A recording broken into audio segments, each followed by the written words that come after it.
Hi മക്കളെ, പ്രിയ രക്ഷിതാക്കളെ, ഈ ഒരു വീഡിയോ നിങ്ങൾക്ക് വേണ്ടി ഞാൻ എടുക്കുകയാണ്. ഒരുപക്ഷെ ഈ വീഡിയോ ഞാൻ ചെയ്തിട്ടില്ലെങ്കിൽ എനിക്കും അതിൻ്റെ കുറ്റബോധം ഉണ്ടാവും. ഈ വീഡിയോ മുഴുവൻ കണ്ടിട്ടില്ലെങ്കിൽ നിങ്ങൾക്കും അതിൻ്റെ കുറ്റബോധം ഉണ്ടാവും. കാരണം എന്താ വെച്ചാൽ ഇതിൻ്റെ പ്രസക്തി നിങ്ങൾ ഈ വീഡിയോ മുഴുവൻ കണ്ടു കഴിഞ്ഞതിന് ശേഷമാണ് മനസ്സിലാക്കാൻ സാധിക്കുക. ഞാനൊരു മെസ്സേജ് വായിച്ചിട്ട് കരഞ്ഞു പോവുക എന്ന് പറയുന്നത് നിങ്ങൾക്ക് ചിലപ്പോൾ ഇമാജിൻ ചെയ്യാൻ പറ്റണമെന്നില്ല.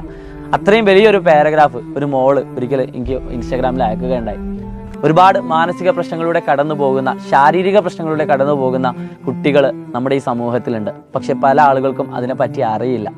പ്രധാനപ്പെട്ട കുറച്ച് കാര്യങ്ങൾ ഇവിടെ നിങ്ങൾക്ക് വായിച്ചു തരാണ്. ഞാൻ സാറിൻ്റെ ക്ലാസ്സുകൾ എപ്പോഴും കാണാറുണ്ട്. എനിക്ക് മാർക്ക് പോകുന്ന 2 സബ്ജക്റ്റാണ് സാർ, മാത്സും ഇംഗ്ലീഷും. 2 സബ്ജക്റ്റാണ് കുട്ടിക്ക് A+ പോകാറുള്ളത്. ബാക്കി 8 സബ്ജക്റ്റിലും A+ കിട്ടുന്നുണ്ട്. പക്ഷേ ഞാൻ എത്ര പഠിച്ചാലും മാത്സ് ഞാൻ എടുത്തില്ല സാർ. എന്നെക്കൊണ്ട് പറ്റുന്ന പോലെ ഞാൻ എഫേർട്ട് എടുക്കുന്നുണ്ട്. എനിക്ക് എപ്പോഴും ശ്വാസം മുട്ടുള്ള ഒരാളാണെന്നാണ് പറയുന്നത്. ശ്വാസം മുട്ട്, ബ്രീത്ത് ഇഷ്യൂ ഉള്ള ഒരാളാണ്. പഠിക്കാനൊന്നും തീരെ വയ്യ. എപ്പോഴും ഹോസ്പിറ്റലാണ്. കുറേ ക്ലാസ്സൊക്കെ പോയിക്കുന്നത്. കുറേ അഡ്മിറ്റ് ആവും, ICU കിടക്കും. എനിക്ക് ചെറിയ പ്രായത്തിൽ തുടങ്ങിയതാണ്. എപ്പോഴും മരുന്ന് കുടിക്കും.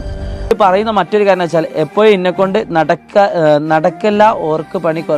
പാരൻസിൻ്റെ കാര്യങ്ങളാണ് പറയുന്നത്. ഈ മോളുടെ വയ്യേക്കാണ് അവരുടെ പാരൻസ് എപ്പോഴും നടക്കാറുള്ളത് എന്നാണ് പറയുന്നത്.